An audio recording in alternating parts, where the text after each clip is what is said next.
Hello everyone. कैसे हो आप सभी? मैं सुंदर एक बार फिर से आप सभी का आज के इस वीडियो लेक्चर में हार्दिक स्वागत कर रहा हूँ। मैं करता हूँ आज हम पढ़ रहे हैं परमाणु एवं अणु, कक्षा 9th का साइंस का चैप्टर 3 है। एनसीईआरटी से हमने ये लिया है, पूरा का पूरा एनसीईआरटी ही है। एटम्स एंड मॉलिक्यूल्स क्या पढ़ने वाले हैं? एटम्स और मॉलिक्यूल्स पढ़ने वाले हैं। बिल्कुल एक एक लाइन हम पढ़ेंगे, सीखेंगे, सब कुछ जानेंगे। वीडियो अच्छा लगे और पहली बार यदि आप लोग जुड़े हैं तो चैनल को लाइक, शेयर एंड सब्सक्राइब जरूर से कर दें,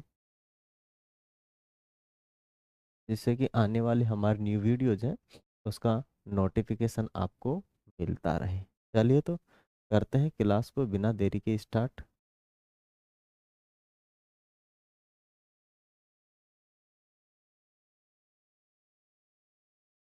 छोटा सा एक मोटिवेशन है, वो लेते हैं, फिर करते हैं क्लास को स्टार्ट। हो चुका आगाज रण का, युग बदलने की तैयारी, जीत उसी की होगी जिसका संघर्ष है जारी। तो मेरे भाई, जीत तभी होगी जब हमारा संघर्ष जारी रहेगा।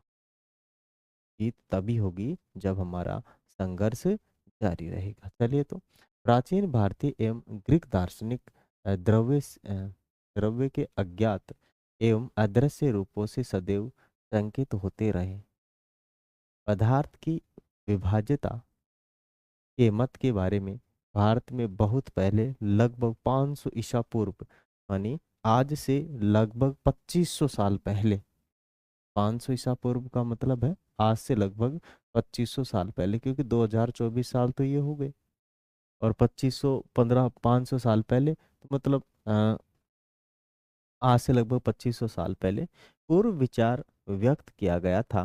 क्या किया गया था?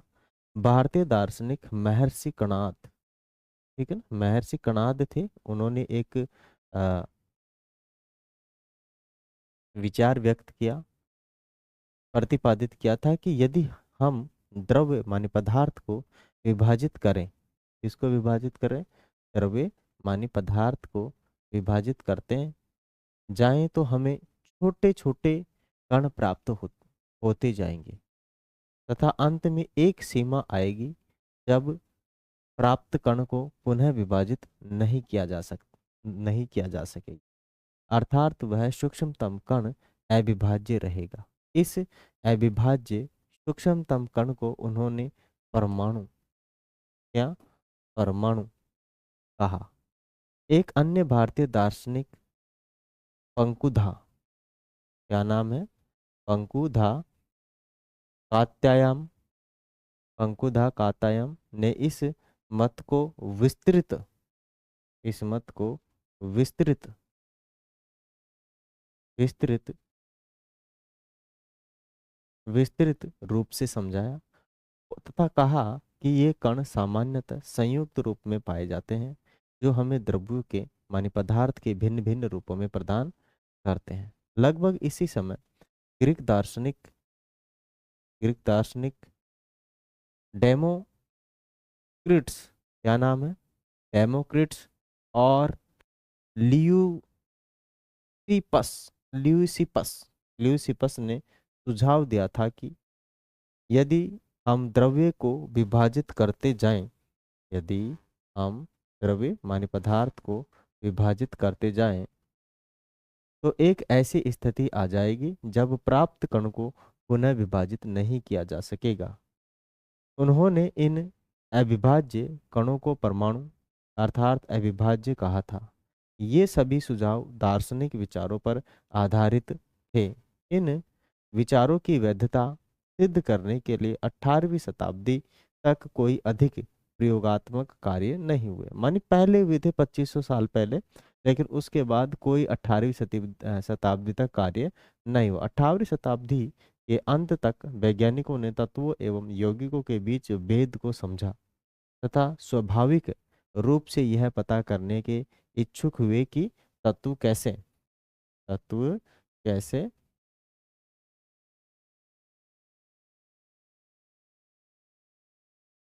और क्यों संयोग करते हैं, तत्व कैसे और क्यों संयोग करते हैं, मानी तत्व कैसे और क्यों संयोग मानी क्यों जुड़ते हैं। ठीक है ना। जब तत्व परस्पर संयोग करते हैं तब क्या होता है, जब जो तत्व हैं परस्पर संयोग करते हैं तब क्या होता है। वैज्ञानिक आंतवा एल लवाइजिए, आंतवा आंतवा एल लवाइजिए माने एंटोनियन, एंटोनिया ना, आंतवा नहीं वो एंटोनिया, ठीक है ना। ये एंटोनी है, ये तो हिंदी का वर्ड है। एंटोनी एल लेवोइजर है ना, एंटोनी एल लेवोइजर ने रासायनिक संयोग के दो महत्वपूर्ण नियमों को स्थापित किया, जिसने रसायन विज्ञान को महत्वपूर्ण आधार प्रदान किया। एंटोनी एल लेवाइजर, ठीक है, एंटोनी लेवाइजर थे वो। ठीक है। अब पहला है रासायनिक संयोजन के नियम। क्या है भाई, रासायनिक संयोजन के नियम। भाई रासायनिक संयोजन के नियम क्या है, रसायनों को संयोग करे तो उसके नियम क्या है। लवाइजर मानी लेवोइजर एवं जोसेफ, लेवोइजर एंड जोसेफ है, जोसेफ एल प्राउस्ट, ठीक है, जोसेफ जोसेफ एल प्राउस्ट ने बहुत अधिक प्रायोगिक कार्यों के पश्चात रासायनिक संयोग के निम्नलिखित दो नियम दिए। पहला है द्रव्यमान संरक्षण का नियम। ठीक है, उन्होंने दो नियम दिए। पहला नियम क्या है, द्रव्यमान संरक्षण का नियम। ठीक है, इसको अच्छे से समझेंगे, बहुत इंपॉर्टेंट पॉइंट है। ठीक है, माने अगर कोई भी दो पदार्थ, कोई भी दो पदार्थ, कोई भी दो मैटर, कोई भी दो तत्व संयोग करते हैं, या कोई भी दो यौगिक यदि संयोग करते हैं, तो उनका मास हमेशा एक निश्चित बना रहता है, द्रव्यमान निश्चित बना रहता है। न तो द्रव्यमान का ह्रास होता है, न द्रव्यमान का निर्माण होता है। ठीक है, तो आगे इसको हम देखेंगे अच्छे से कि रासायनिक, जब रासायनिक परिवर्तन, रासायनिक अभिक्रिया संपन्न होती है, तब क्या द्रव्यमान में कोई परिवर्तन होता है, बिल्कुल भी नहीं। अपने द्रव्यमान निश्चित बना रहता है। क्या है, द्रव्यमान निश्चित बना रहता है। यहाँ निम्न एक्स एवं वाई रसायनों का एक युगल लीजिए। ठीक है, अब यहाँ पे वैसे काफी सारे हैं। देखो यहाँ पे कॉपर सल्फेट है, ठीक है, copper sulphate, copper sulphate CuSO4, ठीक है, कॉपर सल्फेट, कॉपर सल्फेट हो गया। Sodium carbonate, sodium Na, sodium carbonate 3, sodium carbonate, sodium बाइबर NaCO3, सोडियम कार्बोनेट हो गया। बैरियम क्लोराइड, बैरियम क्लोराइड हो गया। लेड नाइट्रेट, लेड को क्या बोलते हैं, पीबी नाइट्रेट, नाइट्रोजन, इसका तो क्या बनेगा, नाइट्रेट, ये है ना, PbN3। इसका फॉर्मूला भाई कन्फ्यूजन में है। सोडियम क्लोराइड होता है NaCl, NaCl होता है। ठीक है, सोडियम सल्फेट, सोडियम Na2SO4। ठीक है, तो sodium sulphate, sodium, sodium sulphate. ठीक है, तो ये कुछ एक फॉर्मूले थे, ये आगे अपने काम आने वाले हैं। ये किस प्रकार से संयोग करते हैं, क्यों करते हैं, इनको हम आगे देखने वाले हैं, समझने वाले हैं। संयोग करते हैं तो कैसे करते हैं। XMY युगलों की सूची में से किसी एक युगल, युगल का मतलब है जोड़ा, के रसायनों के अलग अलग विलयन में 10 ml जल में तैयार कीजिए। उपरोक्त तैयार युगल विलयनों में से वाई के, विलयनों में से वाई के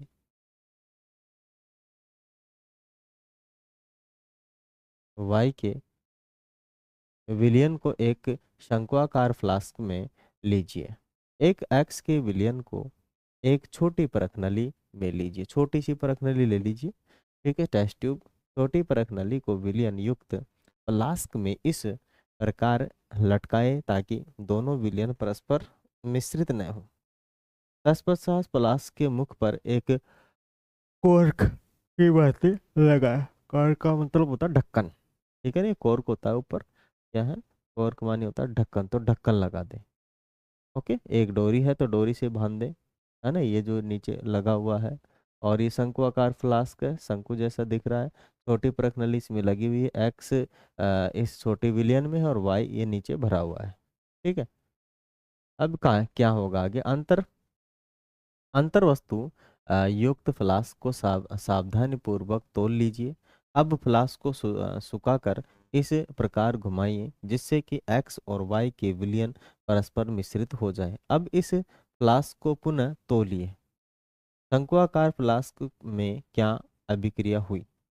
क्या आप सोचते हैं कि कोई रासायनिक अभिक्रिया हुई?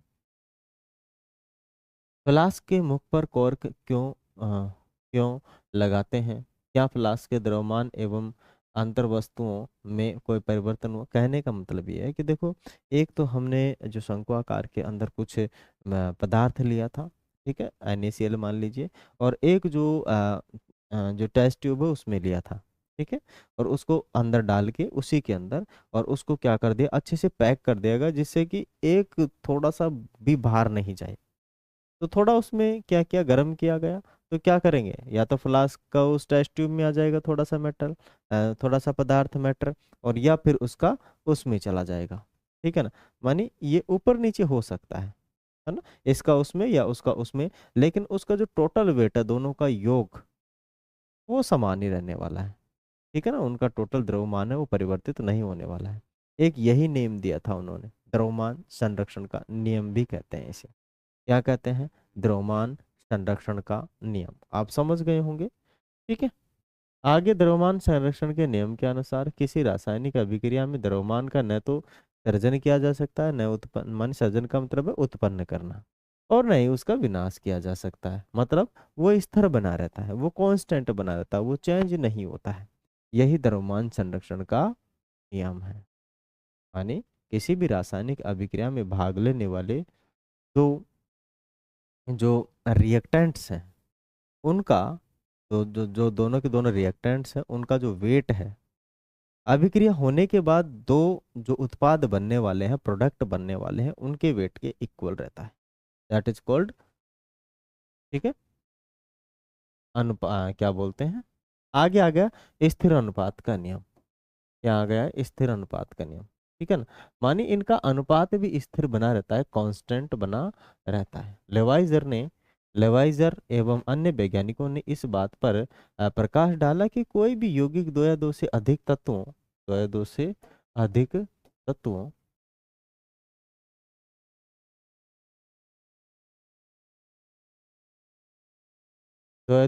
तत्वों से निर्मित होता है, से निर्मित होता है, से निर्मित होता है। इस प्रकार प्राप्त यौगिकों में से इस इन तत्वों का अनुपात स्थिर होता है, चाहे इसे किसी भी स्थान से प्राप्त किया गया हो अथवा किसी किसी एक ने भी इसे बनाया हो।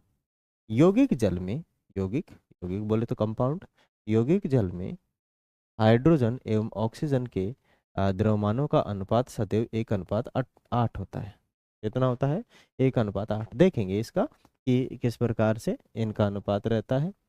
चाहे जल का स्रोत कोई भी हो, इसी प्रकार यदि 9 ग्राम जल 9 ग्राम जल 9 ग्राम जल का अपघटन करें तो सदैव 1 ग्राम हाइड्रोजन तथा 8 ग्राम ऑक्सीजन ही प्राप्त होगी। इसी प्रकार अमोनिया NH3 में नाइट्रोजन एवं हाइड्रोजन द्रव्यमानों के अनुसार सदैव 14:3 के अनुपातों में विद्यमान रहते हैं।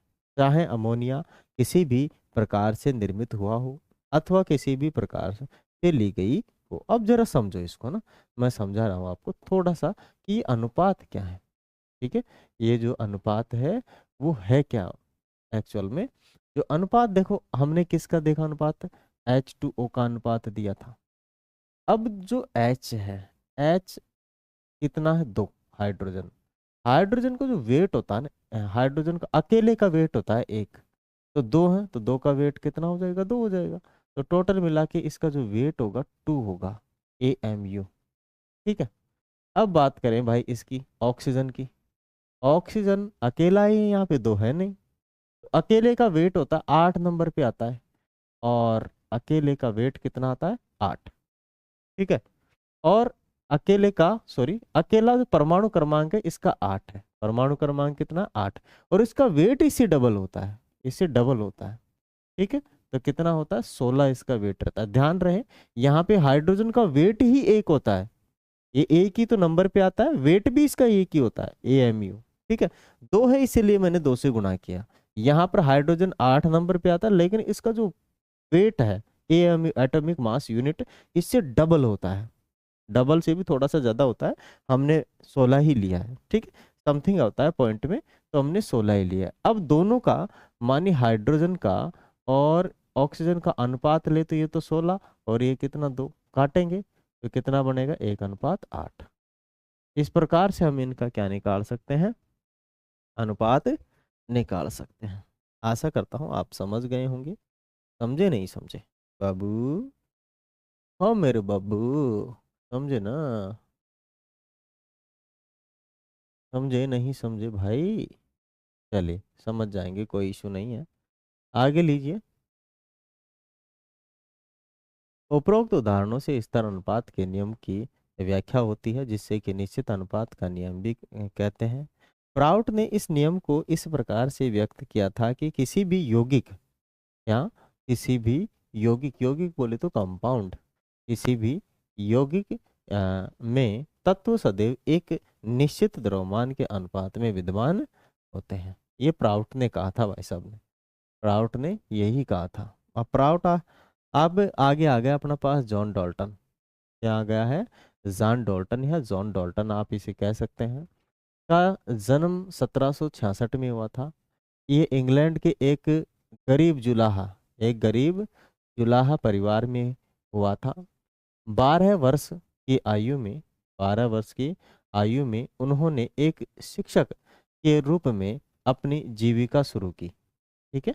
मानी 12 वर्ष की आयु में उन्होंने एक शिक्षक के रूप में अपनी जीविका शुरू की।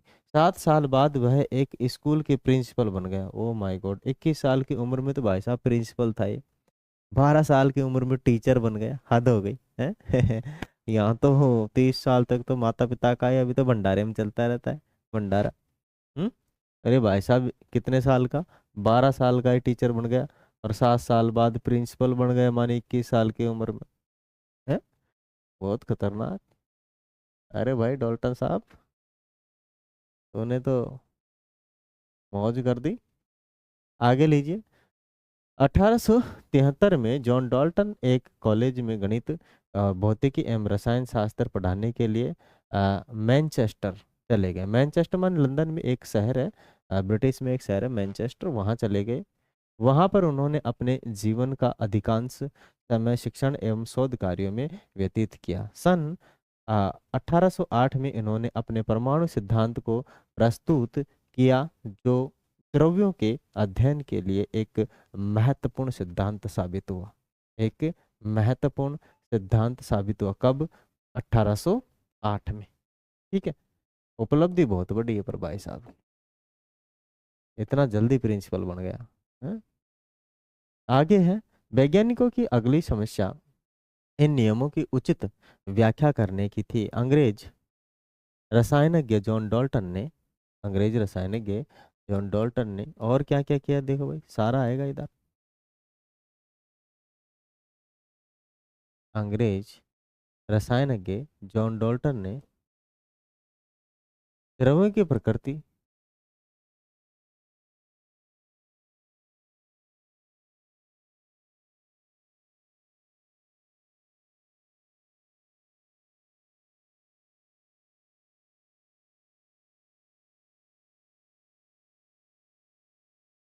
ये फिर से आने लग गया भाई यार।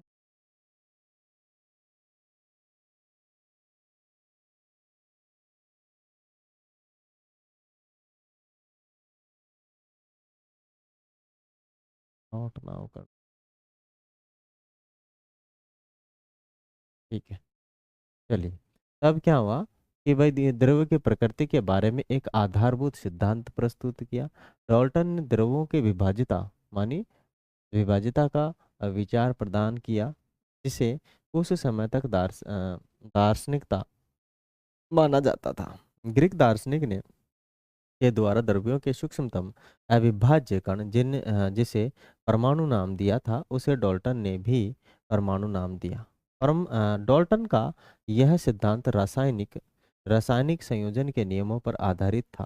डाल्टन के परमाणु सिद्धांत ने द्रव्यमान के संरक्षण के नियम नियम एवं निश्चित नियम एवं निश्चित अनुपात के नियम की युक्ति संगत व्याख्या की। बोला कि ये बात सही है कि इनका जो द्रव्यमान है वो बदलता नहीं है, टोटल द्रव्यमान सेम ही रहता है, और इनका जो अनुपात है वो भी नहीं बदलता, ये भी क्या रहता है भाई, फिक्स ही रहता है। क्या रहता है, ये भी फिक्स ही रहता है। डाल्टन के परमाणु सिद्धांत के अनुसार सभी द्रव्य, चाहे तत्व यौगिक या मिश्रण हो, सूक्ष्म कणों से बने होते हैं, बहुत चिन्ह चिन्ह कणों से बने होते हैं, जिन्हें परमाणु कहते हैं। जिन्हें क्या कहते हैं, परमाणु। अब वो कौन से कण आ जाएंगे उभर के आगे, इलेक्ट्रॉन प्रोटॉन और न्यूट्रॉन आ जाएंगे आगे उभर करके, आ जाएंगे इलेक्ट्रॉन प्रोटॉन और न्यूट्रॉन्स आ जाएंगे, जो कि एक परमाणु में होते हैं। ठीक है, परमाणु में होते हैं। किस में होते हैं, परमाणु में। डाल्टन के सिद्धांत की विवेचना निम्न प्रकार से कर सकते हैं। ठीक है, कैसे कर सकते हैं, बोला क्या बोला भाई साहब डाल्टन ने, बोला भाई साहब ने कि सभी द्रव्य परमाणु से निर्मित होते हैं। सभी जो द्रव्य हैं वो परमाणुओं से निर्मित होते हैं, जो कि रासायनिक अभिक्रिया में भाग लेते हैं। जो कि किस में भाग लेते हैं, रासायनिक अभिक्रिया में भाग लेते हैं। परमाणु अविभाज्य सूक्ष्मतम कण होते हैं। बोला कि परमाणु जो है ना अविभाज्य, मतलब और टुकड़े नहीं कर सकते इसे। और इलेक्ट्रॉन प्रोटॉन और न्यूट्रॉन मिलकर एक परमाणु का निर्माण हुआ है, लेकिन अब इसे इलेक्ट्रॉन प्रोटॉन और न्यूट्रॉन में अलग अलग नहीं बांट सकते। सूक्ष्मतम कण है जो रसायन अभिक्रिया में न तो सर्जित होते हैं और न ही उनका विनाश होता है। बोला कि रासायनिक जो अभिक्रिया होगी, न तो इनको हम उत्पन्न कर सकते हैं, न ही हम इनको खत्म कर सकते हैं। जितने हैं उतने बने रहेंगे।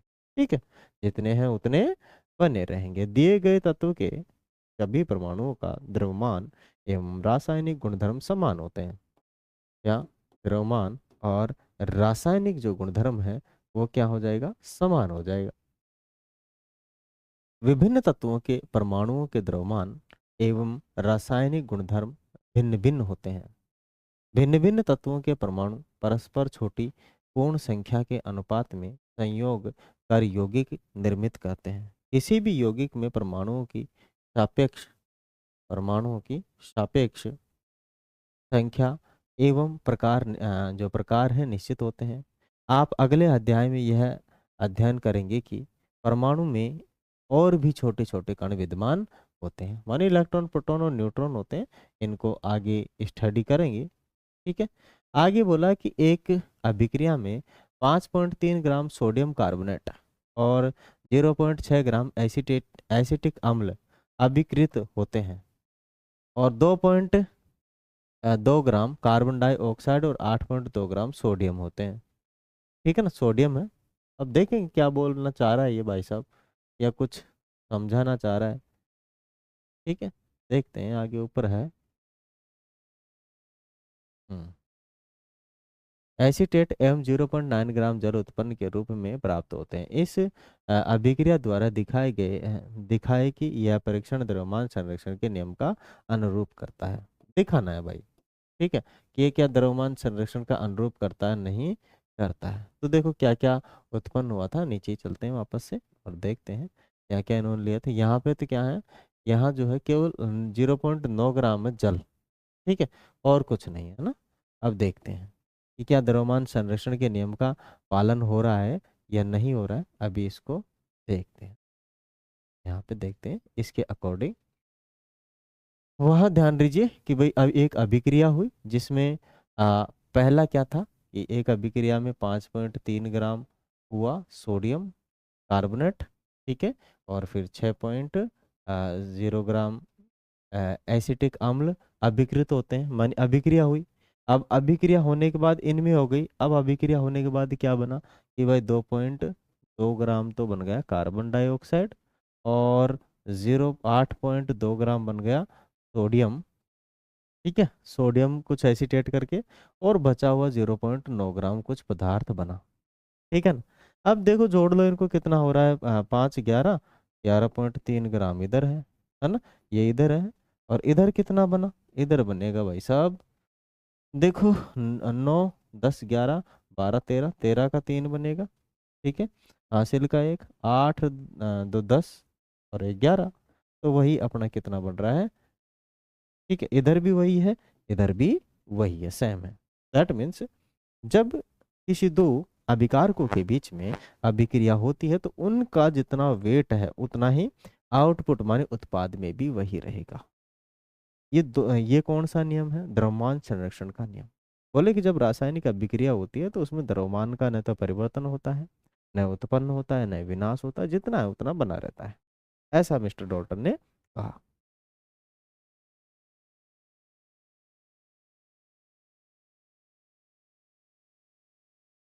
ठीक है, अब आगे चलते हैं, और क्या क्या बोला उन्होंने।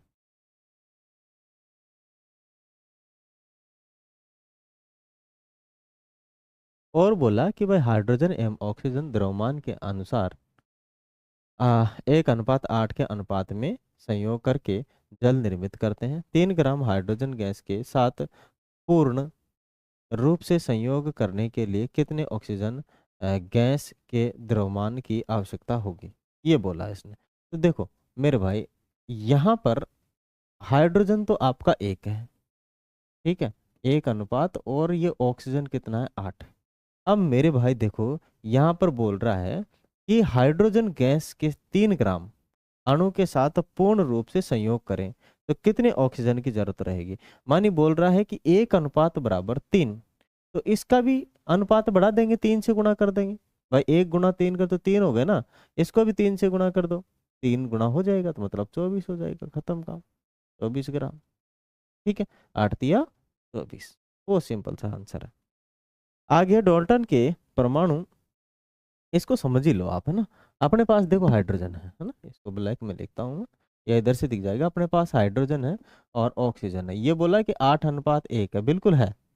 अब बोला कि इसका अनुपात है ना, हाइड्रोजन का 3 है, हाइड्रोजन का कितना है, 3 है, तो इसको किससे गुणा करें। अभी इसको भी तो किसी से गुणा किया होगा, इसको किसी से गुणा किया, मानी तो 3 आ गया। अब इसको किससे गुणा करें कि इसके बराबर आ जाए, तो इसको भी 3 से गुणा करेंगे तो कितना आ जाएगा अपना, 24। ठीक है, माने अनुपात समान करना है, आप किसी भी प्रकार से निकाल सकते हो, आंसर आपका यही आएगा, देयर इज नो मैटर। चले आगे। आगे बोल रहा है कि डाल्टन के परमाणु सिद्धांत का कौन सा अभिग्रहित द्रव्यमान के संरक्षण के नियम का परिणाम है, पहले का। ठीक है, पहले का है, पहला ही दो नियम दिए थे उन्होंने, पहला द्रव्यमान संरक्षण का नियम और दूसरा बोला कि समान अनुपात का नियम। ठीक है ना। डाल्टन के परमाणु सिद्धांत का कौन सा ये हो गया। आगे आ गया परमाणु क्या होता है। परमाणु पदार्थ का वह सूक्ष्मतम कण है जिसे और विभाजित नहीं किया जा सकता। क्या बोले, परमाणु पदार्थ का वह सूक्ष्मतम चिन्ना सा कण है जिसे और विभाजित नहीं किया जा सकता। अगर किया भी जाएगा तो वो अलग अलग नहीं होंगे, इलेक्ट्रॉन प्रोटॉन न्यूट्रॉन होंगे। ठीक है, क्या होंगे, इलेक्ट्रॉन प्रोटॉन और न्यूट्रॉन्स होंगे। राइट, समझे नहीं। क्या आपने कभी किसी इमारत की दीवार बनते देखी। इन दीवारों से एक कमरा एवं कई कमरों के समूह से एक इमारत निर्मित होती है। उस विशाल इमारत की संरचनात्मक इकाई क्या है। किसी तांबी, किसी बॉम्बी, किसी बॉम्बी मानी एंट हिल की संरचना इकाई क्या होती है। यह रेत का छोटा सा कण होता है। इसी प्रकार सभी इसी प्रकार सभी इसी प्रकार सभी द्रव्यों की संरचनात्मक इकाई परमाणु होती है। परमाणु कितने बड़े होते हैं, परमाणु कितने बड़े होते हैं। अब परमाणु की कुछ तो त्रिज्या होगी, कुछ व्यास होगा, आगे देखेंगे। परमाणु बहुत छोटे होते हैं, ये कितने भी, यह किसी भी वस्तु जिसकी हम कल्पना या तुलना कर सकते हैं से भी बहुत छोटे होते हैं, ये भी छोटे होते हैं। लाखों परमाणुओं को जब एक के ऊपर एक चट्टे के रूप में रखें तो एक बड़ी कठिनाई से तब एक बड़ी कठिनाई से कागज की एक सीट जितनी मोटी परत बन पाए। ठीक है, माने बहुत छोटी होती है ना। यहाँ पर बोला है कि देखो कितना है कि जो परमाणु की त्रिज्या है ना भाई साहब, परमाणु की त्रिज्या कितनी है कि 1 नैनोमीटर, 1 नैनोमीटर की होती है। 1 नैनोमीटर बोले तो 10⁻⁹ के बराबर। ठीक है, या 1 मीटर इज इक्वल टू 10⁻⁹ तो बोले कि बहुत पतली होती है ना, 20 माइक्रोन की होती है। कितने की होती है? 24 माइक्रोन, 50 माइक्रोन, कुछ ऐसा लिखा होता है इन कागज की शीट्स पे। कितना है दिखाई नहीं दे मेरे को, देखता हूँ मैं कितना लिखा है, कितना माइक्रोन का है ये, या जीएसएम, यानी 70 GSM का कुछ लिख रखा है। अब कितने माइक्रोन का है ये पता नहीं है। ठीक है, 70 GSM कुछ लिख रखा है इस पे, तो उसका है ना। परमाणु की ये चीज समझ में आ गई, परमाणु की ये त्रिज्या है। क्या है? परमाणु की त्रिज्या। तो परमाणु का व्यास क्या हो जाएगा? इसका 2 गुना, माने कितना हो जाएगा? 10⁻⁻18 मीटर। इधर क्या हो जाएगा? इसको भी किससे गुणा कर लो, माने 2 से गुणा कर लो, 2 नैनोमीटर। डबल ही तो होगा, व्यास इसका त्रिज्या का डबल होता है। तो 2 नैनोमीटर इज इक्वल टू 10⁻, क्या कर देंगे हम इधर भी। Oh my God, something. हमने तो पावर को डबल कर दिया, तो बहुत पतला पहुंच जाएगा। मैं तो और मोटा करना था, ये तो पतला पहुंच गया। हाँ, व्हाट इज दिस? देखो, यहाँ भी 2 से मल्टीप्लाई करेंगे 2 नैनोमीटर हो जाएगा, और इधर भी 2 से मल्टीप्लाई करेंगे तो 2 इंटू कितना हो जाएगा? 10⁻⁹ ये इसके व्यास हो जाएगा, किसका? परमाणु का। ठीक है, परमाणु का व्यास हो जाएगा। परमाणु को इंग्लिश में एटम कहते हैं। क्या कहते हैं भाई परमाणु को इंग्लिश में? एटम। क्या कहते हैं मेरे भाई? परमाणु को इंग्लिश में एटम कहते हैं। ठीक है ना। तो मेरे भाई आगे आ गया अपने पास ये क्या क्या आ चुका है देखो, सापेक्ष आकार। ठीक है, सापेक्ष आकार आ गया है अपने पास। कि भाई किसका सापेक्ष आकार की बात कर रहा है? कि त्रिज्या। त्रिज्या बोले तो हाइड्रोजन का परमाणु, हाइड्रोजन का जो परमाणु होती है उसकी त्रिज्या कितनी होगी? 10⁻⁻10। ठीक है, 10⁻⁻10 का मतलब होता है लगभग 1 नैनोमीटर से थोड़ा सा ज्यादा, कम है ना। ठीक है, ये 1 नैनोमीटर के करीब है, 1 नैनोमीटर के करीब है। ठीक है, 1 nanometre is equal to 10⁻⁹ metre. ठीक है, जल अणु, ये जल का अणु है। ये किसका आ जाएगा? हेमोग्लोबिन का अणु। ये थोड़ा बड़ा है, ध्यान रहे। जैसे जैसे हम नीचे की तरफ जाते जा रहे हैं पावर घटती जा रही है, माइनस की मतलब बड़ी होती जा रही है, जो इनकी त्रिज्या है बड़ी होती जा रही है। तो हीमोग्लोबिन जो होती है अपने रक्त के अंदर होती है, HB जिसे हम कहते हैं, अपने ब्लड में होती है, ये थोड़ी बड़ी हो जाती है। अब 10⁻⁻4, यह रेत का जो कण होता है। चींटी, चींटी होती है 10⁻⁻3। और सेब जो होती है 10⁻⁻1 ना। सेब, सेब का बीज होगा ये। ठीक है ना, क्या होगा? सेब का बीज। सेब तो बहुत मोटी होती है ना। ठीक है, इसका मतलब होता है 1/10, 1/10 कम 0.1 मीटर, त्रिज्या आकार मीटर। हाँ ठीक है भाई साहब, इतनी हो सकती है। ठीक है ठीक है ठीक है, तो ये सेब होगी भाई साहब, राइट, इतनी तो मोटी होगी सेब। चले आगे। आगे है कि जब परमाणु का आकार, जब परमाणु का आकार, जब परमाणु का, जब ओ माय गॉड, चला गया।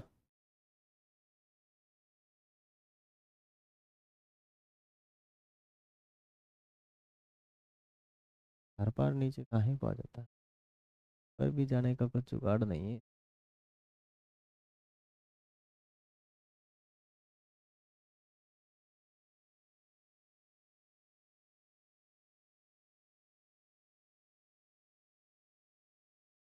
गया।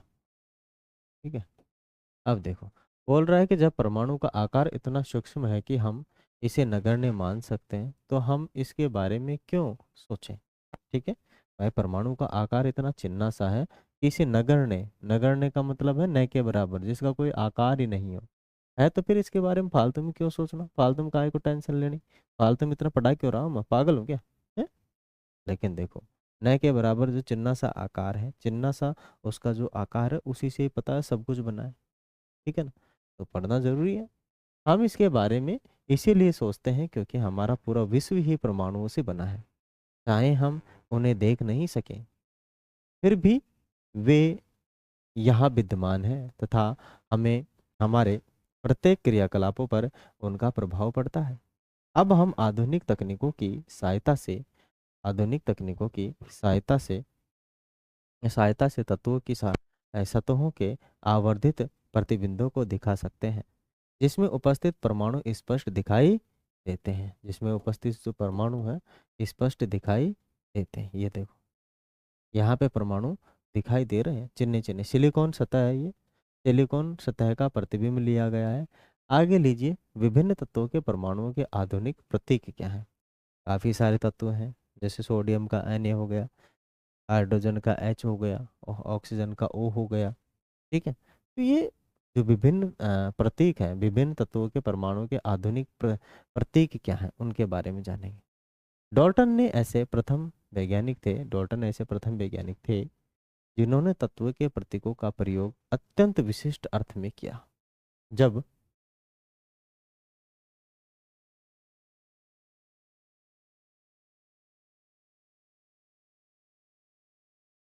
जब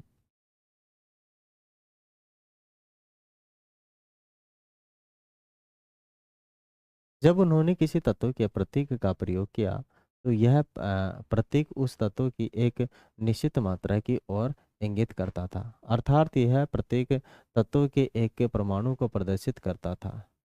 आगे आ गया बर्जिलियस बर्जिलियस बर्जिलियस ने भी तत्वों के ऐसे ही प्रतीकों का सुझाव दिया जो उन तत्वों के नामों के एक या दो अक्षरों के प्रतीक होता था। ठीक है, अब भाई साहब देखो, ये आ गया हाइड्रोजन का नाम, भाई साहब ने क्या दे दिया, एक। ठीक है, एक नंबर पे आता है हाइड्रोजन, तो एक डॉट लगा दिया गोले के अंदर, ये हो गया हाइड्रोजन।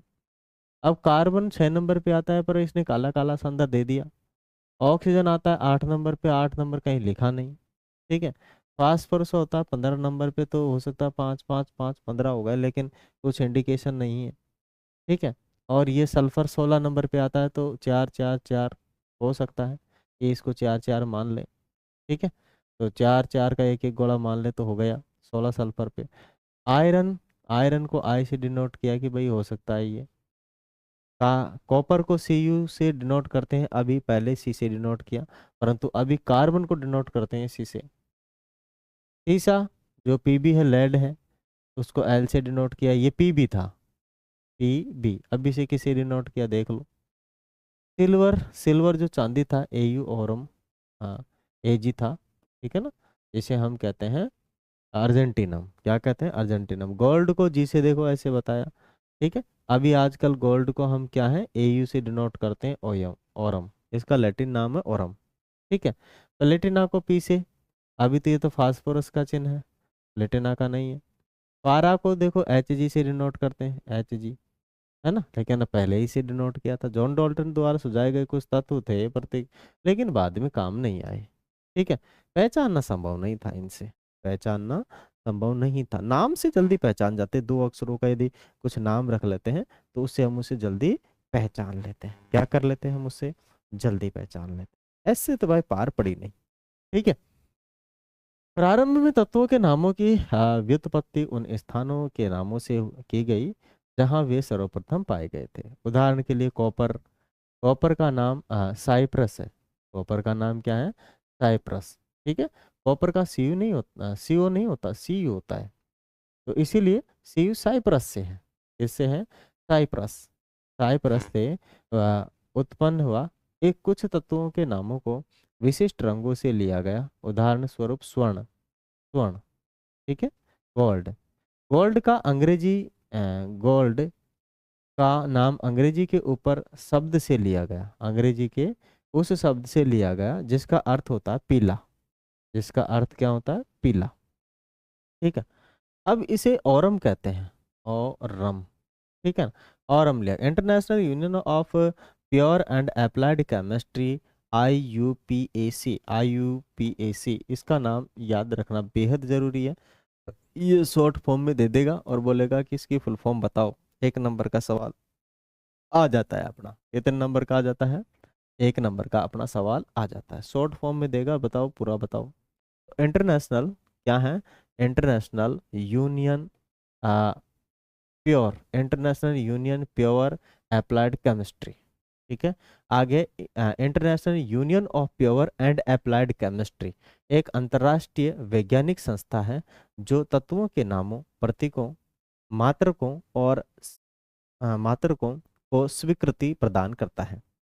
अधिकतर तत्वों के प्रतीक उन तत्वों के अंग्रेजी नामों के 1 या 2 अक्षरों से बने होते हैं।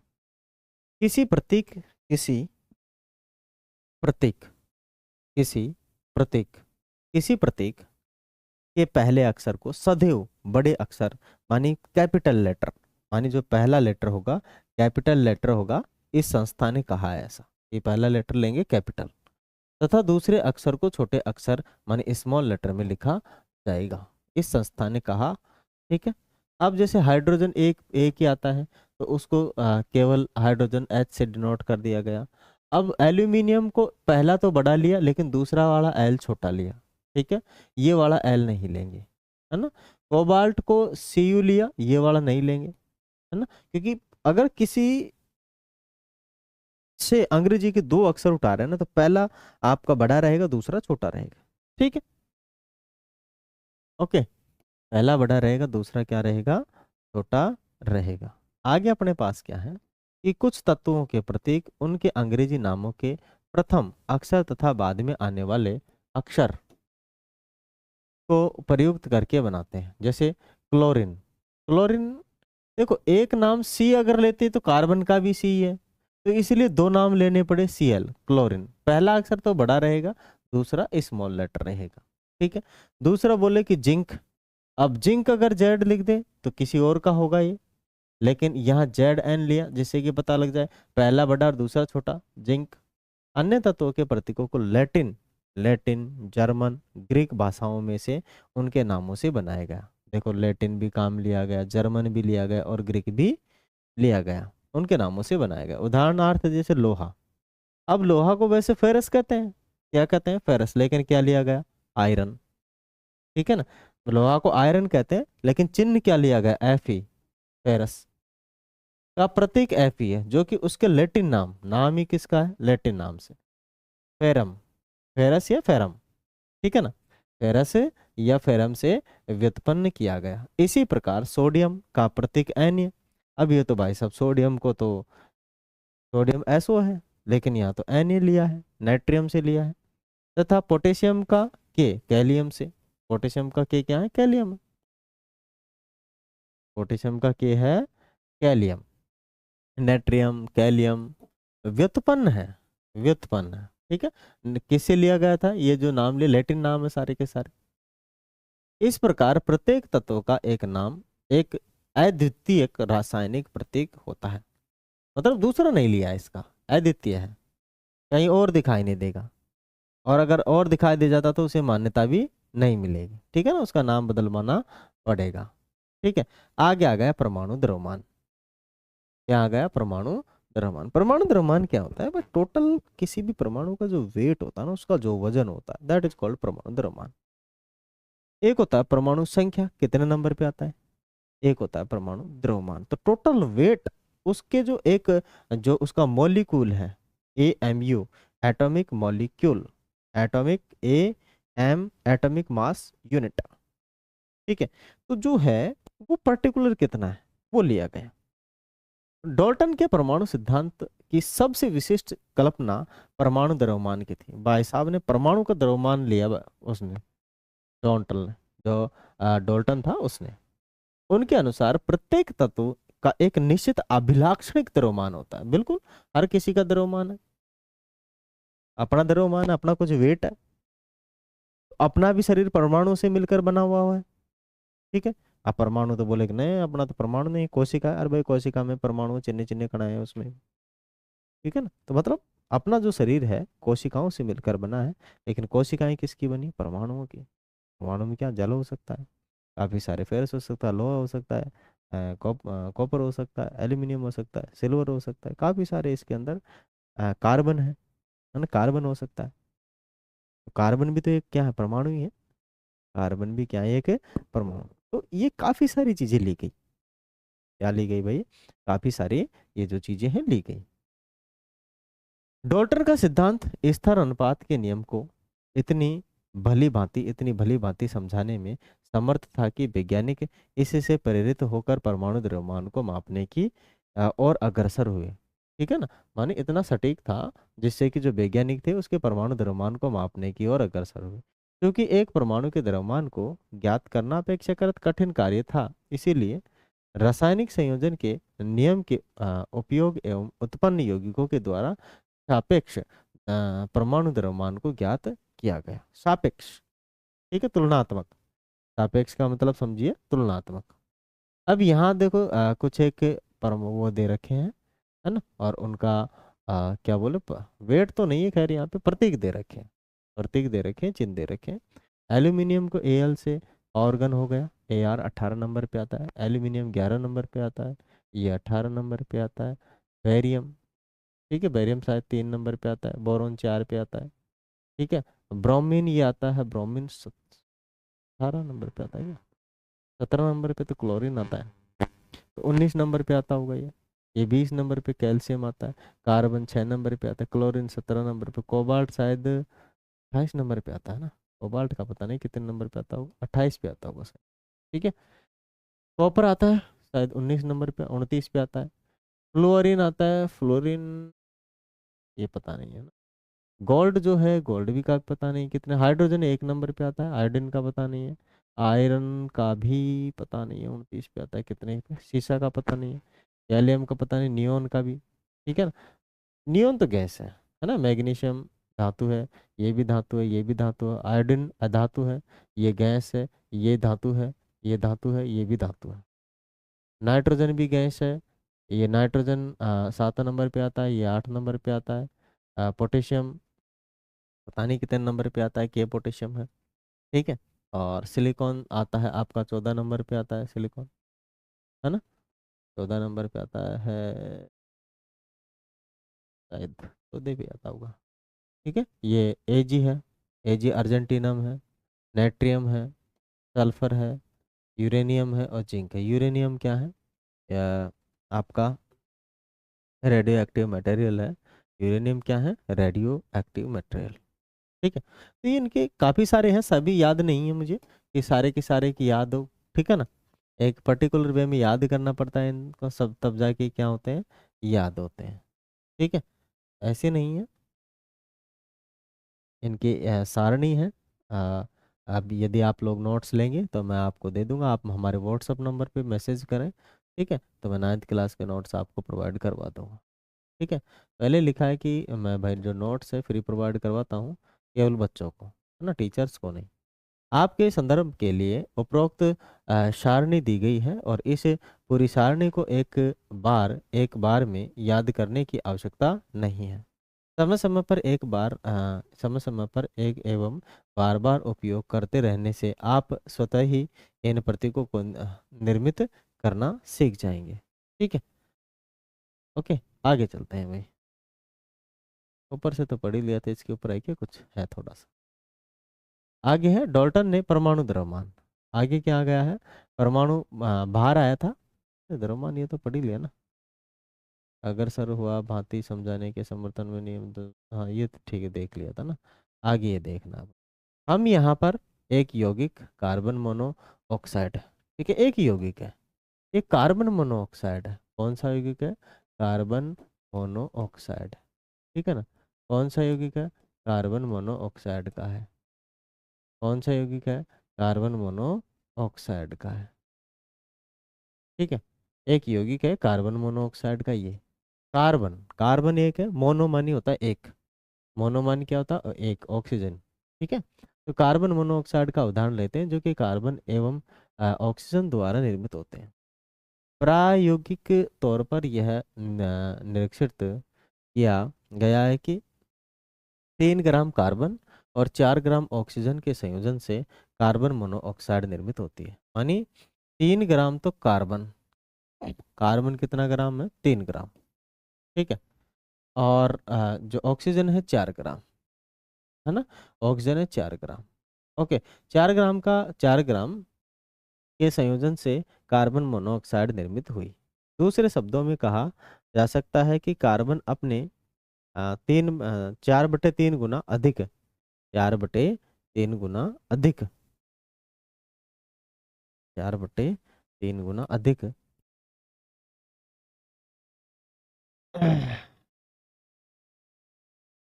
अधिक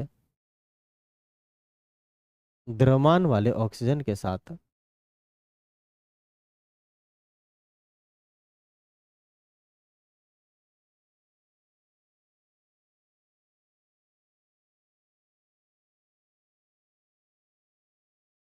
ठीक है, लीजिए, होती है। मान लीजिए कि हम परमाणु द्रव्यमान की इकाई को एक परमाणु द्रव्यमान के बराबर मानते हैं, तो कार्बन परमाणु को 0.1 यू मानी यूनिट, तो ऑक्सीजन परमाणु द्रव्यमान को 1.33 यूनिट निर्दिष्ट करेंगे। प्रारंभ में परमाणु द्रव्यमान को AMU एटॉमिक मास यूनिट द्वारा संक्षिप्त में लिखते थे, लेकिन आजकल IUPAC के नवीनतम अनुमोदन द्वारा यू मानी यूनिफाइड द्रव्यमान द्वारा प्रदर्शित किया जाता है। यू, केवल यू, यूनिफाइड द्रव्यमान द्वारा प्रदर्शित किया जाता है। यू, पहले AMU लिया जाता है, AMU एटॉमिक मास यूनिट, अब केवल यू यूनिफाइड द्रव्यमान द्वारा प्रदर्शित करते हैं। लेकिन द्रव्यमानों की इकाई को यथासंभव पूर्णांक या लगभग पूर्णांक में व्यक्त करना अधिक सुविधाजनक होता है। आगे चलकर वैज्ञानिकों ने परमाणु द्रव्यमान की विभिन्न इकाइयों के बारे में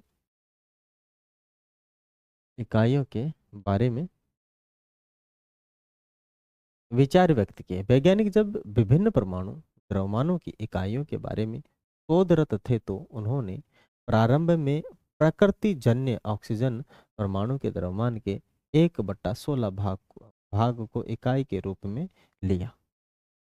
दो कारणों से ये सुसंगत समझा गया। मानी ऑक्सीजन अनेक तत्वों के साथ अभिक्रिया करके यौगिक बनाती है। ऑक्सीजन अकेला नहीं रहता है, वो खुद से ही अभिक्रिया करके बन जाता है भाई साहब, अकेला तो बिल्कुल भी नहीं रहता है। इस परमाणु द्रव्यमान द्वारा अधिकांश तत्वों के परमाणु द्रव्यमान पूर्णांक में प्राप्त होते हैं। 1961 में परमाणु द्रव्यमान को ज्ञात करने के लिए परमाणु द्रव्यमान इकाई कार्बन 12 समस्थानिक मानी आइसोटॉप्स को मानकर संदर्भ के रूप में सार्वभौमिक रूप से स्वीकार किया गया था। कार्बन 12 समस्थानिक के एक परमाणु द्रव्यमान के 1/12वें भाग को मानक परमाणु द्रव्यमान इकाई के रूप में लेते हैं। कार्बन 12 समस्थानिक के एक परमाणु द्रव्यमान के सापेक्ष सभी तत्वों के परमाणु द्रव्यमान प्राप्त किए गए। कल्पना कीजिए कि एक फल विक्रेता बिना मानक भार के फल बेच रहा है। वह एक तरबूज लेकर कहता है कि इसका द्रव्यमान 12 इकाई है, मानी 12 तरबूजीय इकाई तथा 12 फल द्रव्यमान इकाई। वह तरबूज के 12 बराबर टुकड़े करता है तथा पाता है कि द्वारा बेचे जा रहे प्रत्येक फल का द्रव्यमान तरबूज के एक टुकड़े के द्रव्यमान के बराबर है।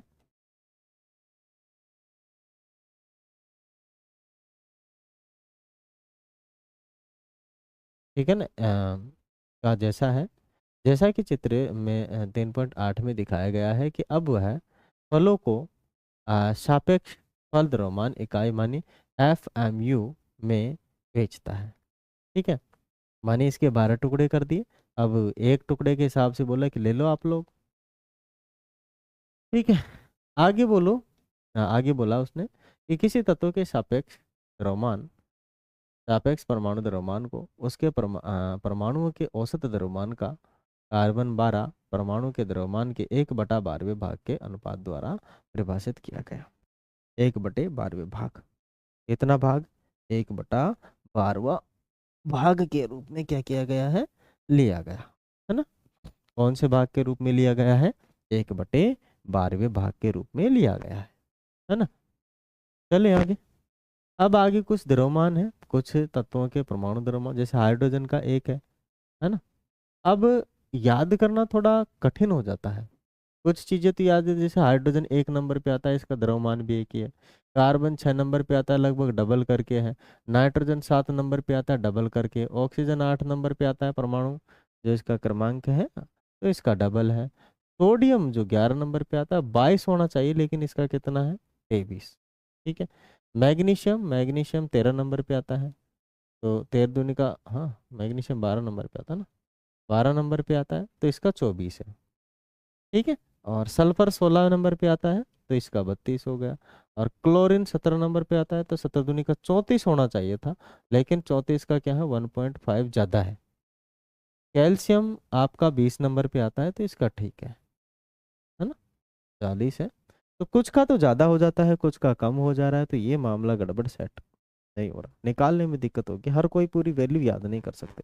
क्लोरीन का देखो 35.5 दे दिया, अब मामला तो सेट होगा नहीं, दिमाग ही खराब हो जाएगा। क्या हो जाएगा, दिमाग ही खराब हो जाएगा, इसको पूरा याद नहीं हो पाएगा। ठीक है। चलिए, आगे है, किस प्रकार अस्तित्व में रहते हैं परमाणु, किस प्रकार अस्तित्व में रहते हैं, इसके बारे में अधिकांश तत्वों के परमाणु स्वतंत्र रूप से अस्तित्व में नहीं रह पाते हैं। मानी जो ये परमाणु है, जैसे मान लीजिए ऑक्सीजन है, ठीक है, ऑक्सीजन है। अब ऑक्सीजन 8 8 नंबर पे आता है, इसका वेट कितना है, 16। 8 नंबर पे आता है, इसका वेट कितना, 16। परंतु मेरे भाई ये अकेला नहीं रहता। ऑक्सीजन कभी भी, नाम क्या है, ऑक्सीजन। ऑक्सीजन जब उत्पन्न होता है तभी अकेले रहता है, लेकिन उसके जस्ट बाद खुद ऑक्सीजन से अभिक्रिया करके अपना नाम ही बदल लेता है, लो भाई। ठीक है ना। हाइड्रोजन भी भाई साहब पार नहीं पड़े, अकेला नहीं रहता, तो क्या करता है, अपने खुद ही हाइड्रोजन से जुड़ के H2 बना लेता है। स्वतंत्र अवस्था में नहीं रह सकते कुछ तत्व कुछ परमाणु स्वतंत्र अवस्था में नहीं रह सकते, इसीलिए ये क्या कर लेते हैं, अपने से ही संयोग कर लेते हैं और अपना अस्तित्व इस प्रकृति में बनाए रखते हैं। ठीक है। तो मैंने बता ही दिया, हाइड्रोजन, ऑक्सीजन है, हाइड्रोजन है, नाइट्रोजन है। ठीक है। ये अपना अस्तित्व मतलब अकेला नहीं बना के रख सकते, तो कुछ जुड़ के अपना बनाते हैं, है ना। परमाणु, अणु, आयन बनाते हैं, ये वह द्रव्य बनाते हैं जिससे जिसे हम देख सकते हैं, अनुभव कर सकते हैं अथवा छू सकते हैं। आगे आ गया। हम्म।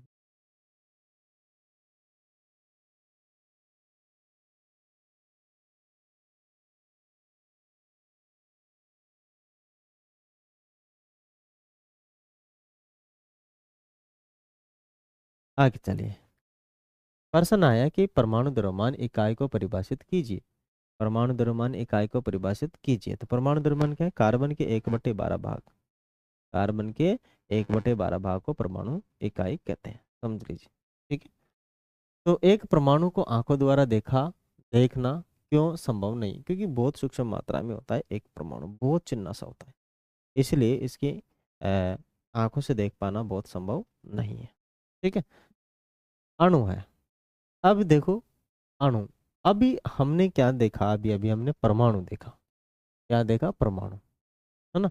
अभी देखो, जो अकेला, जो अगर कोई चीज है, जैसे ऑक्सीजन है, ऑक्सीजन ऑक्सीजन से अभिक्रिया, ये तो है आपका परमाणु, क्या है, परमाणु, परमाणु। अब जब ऑक्सीजन ऑक्सीजन से संयोग करके O2 बनाएगा, तो ये है अणु, क्या है, अणु। परमाणु और अणु में समझ में फर्क समझ आ गया होगा। और जब एक से ज्यादा, जैसे हाइड्रोजन से अभिक्रिया करेगा तो H2O बनेगा, ये होता है आपका यौगिक, क्या हो जाता है, यौगिक। ठीक है। क्या हो जाता है, यौगिक, यौगिक। ठीक है, ये यौगिक हो जाता है, कंपाउंड हो जाता है, समझ में आया। अगर अकेला तो तत्व है, अकेला है तो वो है अणु, सॉरी वह है परमाणु। छोटे छोटे परमाणुओं से मिलकर अणु का निर्माण होता है, और अणुओं से मिलकर, माने दो या दो से अधिक अणुओं से मिलकर इसका होता है, यौगिक का निर्माण होता है। ठीक है। तो ये चीज आप लोग समझ गए होंगे कि अणु क्या है। ठीक है। माने छोटे छोटे जो परमाणु जब मिलेंगे तब अणु का निर्माण होगा। साधारणतः अणु ऐसे दो या दो से अधिक परमाणुओं का समूह होता है जो आपस में रासायनिक आबंध बंध बंध द्वारा जुड़े होते हैं अथवा वे परस्पर आकर्षण बल के द्वारा जुड़े होते हैं। परस्पर आकर्षण बल के द्वारा जुड़ के द्वारा कसकर जुड़े होते हैं। अणु को किसी तत्व अथवा यौगिक के उस सूक्ष्मतम कण के रूप में परिभाषित कर सकते हैं जो स्वतंत्र रूप से अस्तित्व में रह सकता है तथा जो उस यौगिक के सभी गुणधर्म को उस यौगिक के सभी गुणधर्म को प्रदर्शित करता है। एक ही तत्व के परमाणु अथवा विभिन्न तत्वों के परमाणु परस्पर संयोग करके अणु का निर्माण करते हैं। ठीक है, क्या करते हैं? अणु का निर्माण करते हैं, है ना।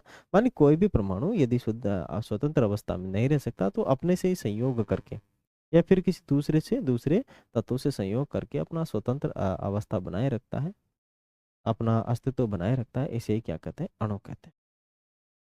आगे आ गए तत्वों के अणु। तत्वों के अणु माने किसी तत्व के अणु एक ही प्रकार के परमाणु द्वारा संरचित होते हैं। ऑर्गन एआर माने जो ऑर्गन है इसके जितने भी परमाणु हैं ये खुद से बने होंगे, हीलियम के भी खुद से होंगे इत्यादि अनेक तत्वों के अणु उसी तत्व के केवल एक परमाणु द्वारा निर्मित होते हैं। लेकिन अधिकांश अधातुओं में ऐसा नहीं होता है। उदाहरणार्थ ऑक्सीजन। ऑक्सीजन क्या करता है भाई? अपने साथ खुद के ही संयोग करके O2 का निर्माण करता है। ऑक्सीजन परमाणुओं से बनता है, इसीलिए इसे द्विपरमाणविक अणु कहते हैं। क्या कहते हैं इसे? द्विपरमाणविक अणु, क्योंकि दो परमाणुओं से मिलकर बना होता है। यदि सामान्यतः दो के स्थान पर तीन ऑक्सीजन परमाणु परस्पर संयोग करते हैं तो इसका नाम ही बदल जाता है, फिर ओजोन हो जाता है भाई। क्या हो जाता है? ओजोन। ठीक है, फिर ये जहरीला बन जाता है। एक भी जहरीला नहीं है, दो भी नहीं है, लेकिन तीन क्या हो जाता है? जहरीला। ओजोन बहुत जहरीला पदार्थ है, गैस है, समझ लीजिए आप। किसी भी अणु की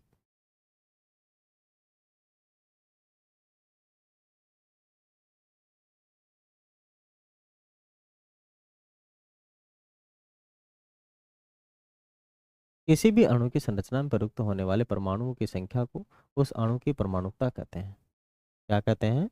परमाणुकता कहते हैं। किसी भी संरचना में संयुक्त होने वाले परमाणुओं की संख्या को उस अणु की परमाणुकता कहते हैं। धातु अणुओं एवं कुछ अन्य तत्वों के अणुओं जैसे कार्बन के अणुओं की सरल संरचना नहीं होती है, किंतु इनके अणुओं में असीमित परमाणु परस्पर बंधे होते हैं। आइए कुछ तत्वों की परमाणुकता का अवलोकन करें। तत्वों की परमाणुकता का क्या करें? अवलोकन। अब देखो, आर्गन आ गया। आर्गन एक परमाणु का है क्योंकि 18 नंबर पे आता है, अपना स्वतंत्र अवस्था बनाए रखता है। हीलियम एक परमाणु का है, ऑक्सीजन दो परमाणु का, और हाइड्रोजन भी दो परमाणु का, नाइट्रोजन भी दो परमाणु का, क्लोरीन भी दो परमाणु का। ठीक है, सॉरी क्लोरीन भी दो परमाणु का, तो क्लोरीन भी दो परमाणु का। जो फास्फोरस चतुसंयोजी है, फास्फोरस पी 15 फास्फोरस, इस पर ये आता है। चतुसंयोजी है, चार संयोजकता अपने रखता है।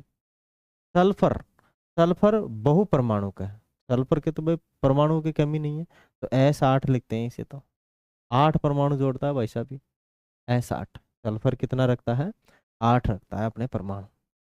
8 मिलकर अपना अस्तित्व बनाए रखता है। सोडियम एक परमाणु का है, तो इसीलिए इसको हमेशा अकेला लिख सकते हैं। आयरन भी एक परमाणु का है, एल्यूमिनियम भी और कॉपर भी। कुछ ही जो है अपने पास, कुछ ही है। ये जो बहु परमाणु सल्फर हो गया, ये चतुष्परमाणु क्या हो गया आपका? फास्फोरस। क्लोरीन दो है, नाइट्रोजन भी दो है, हाइड्रोजन भी दो है, ऑक्सीजन भी दो है, हीलियम एक है, और ऑर्गन भी एक है। अपनी एक एक परमाणुकता के साथ रहते हैं। यौगिक के अणु। अब चलते हैं यौगिक के अणु। इधर क्या था अभी अभी जो अपने पास आया था? वो था आपका तत्वों के अणु। अब आ जाते हैं यौगिक के अणु। ठीक है, अब यौगिक के अणु क्या है? विभिन्न तत्वों के परमाणु एक निश्चित अनुपात में परस्पर जुड़कर यौगिक अणु के निर्माण करते हैं। कुछ उदाहरण दिए गए हैं, ठीक है ना। अब उधर तत्वों के अणु थे, तो तत्वों के बारे में हमने जाना। अब आ जाएंगे यौगिक के अणु। इसके अणु आ जाएंगे भाई अपने पास, यौगिक के अणु आ जाएंगे। अब उनके बारे में भी अच्छे से जानेंगे। देखो मैं कंटिन्यूअसली पढ़ा रहा हूँ क्योंकि अपने पास यहाँ कोई बच्चा नहीं है और मैं रिकॉर्ड कर रहा हूँ एक क्लास, ठीक है, किसी पर्टिकुलर बच्चे को नहीं पढ़ा रहा हूँ मैं, यहाँ रिकॉर्ड कर रहा हूँ जिससे कि कभी भी आप लोग देख सकें, एवरी टाइम एवरीवेयर, ठीक है ना। और डिटेल्स में पूरी दे रहा हूँ, कोई चीज़ छोड़ नहीं रहा हूँ, सारी की सारी जितने आपकी लेवल की है वो मैं यहाँ पे डाल रहा हूँ। आगे आ गए कुछ यौगिकों के अणु। अब कुछ यौगिक जैसे जल का अणु हाइड्रोजन ऑक्सीजन है, एक अनुपात कितना होता है, अमोनिया नाइट्रोजन और हाइड्रोजन है, HN3 होता है ना, अमोनिया HN3 होता है, ठीक है, NH3 क्या होता है, NH3 होता है, ठीक है। अब आगे आ गया अमोनिया और कार्बन, कार्बन को तो कार्बन और कार्बन डाइऑक्साइड, कार्बन डाइऑक्साइड, ठीक है, तो उसमें 3:1 में रहता है ना। देखेंगे इनको अच्छे से, सब चीज़ों को हम देखेंगे, जितने भी अपने लेवल की हैं सबको देखेंगे। आगे आ गया भाई, लगता है थोड़ा बड़ा है चैप्टर, 2 भागों में कंप्लीट करना पड़ेगा। अभी देखते हैं, ये इस पेज को तो हो ही गया, ये एक हो गया, तो दूसरा हो जाएगा, दूसरा है और है ये हो गया तीसरा, ये हो गया चौथा, मतलब समय बहुत लगने वाला है, ठीक है। हाँ, पांचवा आ गया है, तो मतलब काफ़ी बड़ा चैप्टर है। अब 5 और रह गए इसके अंदर, और भी आगे होंगे 5, और ये छठा भी है, तो इसीलिए मैं इसको यहीं तक फिनिश करता हूँ। नेक्स्ट टाइम जो हम पढ़ने वाले हैं अपना आगे का जो टॉपिक है ना, उसको हम पढ़ेंगे। अपना जो आगे का टॉपिक है जहाँ तक हमने कंप्लीट कर लिया है, उसको छोड़ के आगे का जो टॉपिक है ये वाला, इसको हम कंप्लीट करेंगे, ठीक है। अच्छे से सीखेंगे इसको, एक एक चीज़ सीखेंगे इसकी, और आगे बढ़ेंगे। अभी काफ़ी सारा बड़ा वीडियो हो चुका है, लगभग 1 आवर से भी ज़्यादा का हो गया है वीडियो, है ना, 1 आवर और 7 मिनट का हो गया है, और लगभग 1 आवर और 10-15 मिनट का और वीडियो, तो लगभग 2 घंटे की अपनी क्लास थी, 2 घंटे से ज़्यादा की, 2.5 घंटे की, है ना। तो बाकी बचा हुआ जो क्लास है उसको नेक्स्ट सेशन में कंप्लीट करेंगे, एक में थोड़ा हो जाएगा। तो आशा करता हूँ आप सभी लोग इस वीडियो को अच्छे से पढ़े होंगे, अच्छे से सीखे होंगे। समझ में नहीं आया है तो कमेंट करें, और कोई सजेशन है तो वो भी आप हमें बताएं, जिससे कि और इम्प्रूवमेंट लेकर आएँ।